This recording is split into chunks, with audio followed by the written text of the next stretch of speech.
साथियों, मैं डॉक्टर राकेश प्रजापति आप लोगों के बीच एक नए मुद्दे के साथ, मुद्दा नया नहीं, जो हमारी आरसी प्रजापति है, वास्तव में उसका नाम आरसी प्रजापति है, जिसके साथ परसों जो दरिंदगी की गई दो लोगों द्वारा, उसमें तीसरा भी एक अभियुक्त बताया जा रहा है, लेकिन दो का नाम ज्यादा चल रहा है, जिसमें एक असद और आकाश कुमार, असद नाबालिग है, 13 साल का, मुख्य आरोपी अशोक कुमार प्रौढ़ है। साथियों, आरसी प्रजापति के साथ जब वो सिलाई सीख करके घर वापस आ रही थी, तब उसके साथ एक खींच लिया जाता है जबरदस्ती, और खींच करके उसके साथ, वैसे तो गैंगरेप ही कहेंगे, गैंगरेप जैसी घटना होती है। उसके बाद उसे विषाक्त पदार्थ दे दिया जाता है, और विषाक्त पदार्थ देने के बाद जब वो बच्ची घर पहुंचती है, आरसी प्रजापति मात्र 13 साल जिसकी उम्र होती है, वो जब घर पहुंचती है तो घर पहुंचने के बाद उसकी तबीयत जब खराब होती है तो उसे अस्पताल ले जाया जाता है, करनाल अस्पताल ले जाया जाता है, जहां पर उसको मृत घोषित कर दिया जाता है।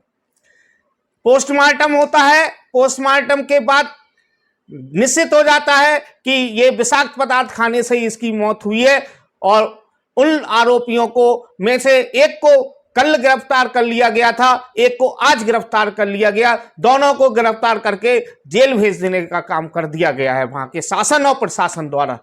लेकिन मैं ये पूछना चाहता हूं आप लोगों के माध्यम से, प्रजापति समाज पर, दलितों पर, शोषितों पर, वंचितों पर ये कब तक इस तरीके से अत्याचार होते रहेंगे? कब तक इस तरीके से इन लोगों के ऊपर वज्रपात होता रहेगा? लोग जिस तरीके से दलितों, शोषितों, वंचितों और प्रजापति, विशेष रूप से हमारे प्रजापति समाज के साथ रोज आए दिन प्रदेश में घटनाएं होती हैं। आज बताइए, 14 साल की नाबालिग लड़की, इसका क्या दोष था? पिछले काफी दिनों से वो परिवार के वो लोग उसे परेशान भी कर रहे थे, लेकिन कहीं ना कहीं उनके गार्जियंस की भी थोड़ी कमी थी कि जिस तरीके से उन्हें परेशान किया जा रहा था, तो उस अन्याय के खिलाफ लड़ना नहीं सीखा।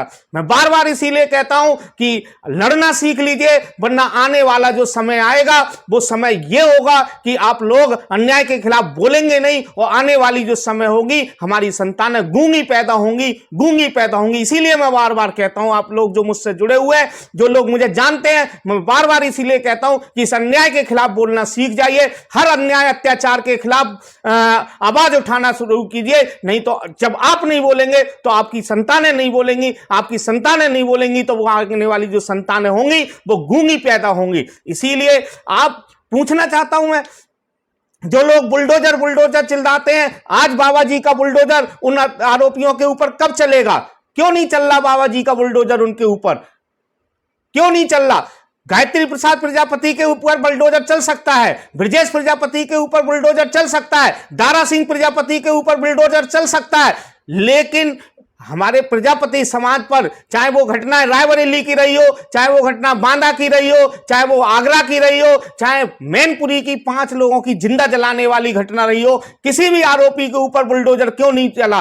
मैं विशेष रूप से अपने प्रजापति समाज के उन लोगों से पूछना चाहता हूं जो दिन रात बुलडोजर की तारीफ करते हैं, दिन रात बुलडोजर कहते हैं, बुलडोजर बाबा, बाबा जी का बुलडोजर कहते हैं। मैं पूछना चाहता हूं ऐसे प्रजापति समाज के अपने लोगों से जो मेरे समाज के हैं और दिन रात बुलडोजर की तारीफ करते हैं, क्या ये बुलडोजर तुम्हारे दारा सिंह प्रजापति पर चलाने के लिए बनाया गया? क्या ये बुलडोजर तुम्हारे ब्रजेश प्रजापति पर चलाने के लिए बनाया गया? क्या ये बुलडोजर तुम्हारे गायत्री प्रसाद प्रजापति के लिए ही बनाया गया? क्या प्रजापति पर जितना भी अन्याय होते हैं, ऐसे लोगों पर बुलडोजर नहीं बनाया गया? तो पूछना चाहता हूं, आप लोग जवाब दीजिए अगर मैं गलत कह रहा हूं। बताइए, क्या बुलडोजर हमारे लोगों के पर अत्याचार होता है तो हमारे जो विरोध करता है उस पर बुलडोजर नहीं चल सकता? हमारे समाज अपनी मांगों को लेकर के, हम लोग मेरठ से दिल्ली तक गए थे 28 मार्च से 30 मार्च तक, उसमें हमारी क्या कमी थी जो बुलडोजर दारा सिंह के पर एक नहीं 5 बुलडोजर चलाने का काम किया था? मैं आप लोगों से पूछना चाहता हूं, आखिर क्यों नहीं चल रहा मैनपुरी की घटना पे? आप बताइए 5 लोगों को इस देश में मैनपुरी में प्रजापति समाज के लोगों को जिंदा जला दिया जाता है, जिंदा जला दिया जाता है। आज तक हत्यारोपी के खिलाफ कोई बुलडोजर क्यों नहीं चला? अभी देवरिया में, अभी रायबरेली में सुनील प्रजापति की दिन दहाड़े हत्या कर दी जाती है। किस व्यक्ति ने वो वीडियो नहीं देखी थी? बताइए किस व्यक्ति ने वो वीडियो नहीं देखी थी? हत्यारोपी सामने दिख रहे थे। एक के घर पे भी बुलडोजर चला हो तो बताने का काम करें। बांदा में अभी जो घटना हुई, अपने रवि प्रजापति अपनी बहनों की अस्मिता बचाने के लिए उनकी हत्या कर दी जाती है, उसके खिलाफ क्यों नहीं बुलडोजर चला? आगरा में जो घटना होती है, उस घटना में प्रियांशी प्रजापति उसके हत्यारोपी पर बुलडोजर चलने का काम क्यों नहीं होता है?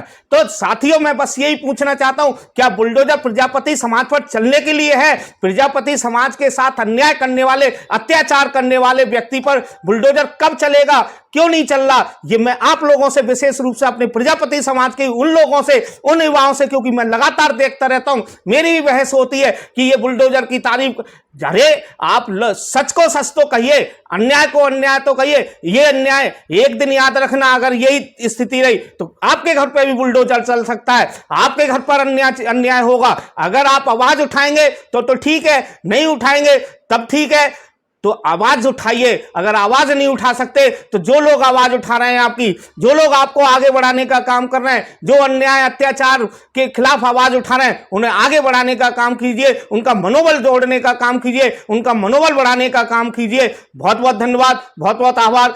कमेंट करके जरूर बताएं कि मेरी वीडियो किस तरीके से लगती है। बहुत बहुत धन्यवाद और सपोर्ट करें, वीडियो को ज्यादा से ज्यादा शेयर करें। धन्यवाद।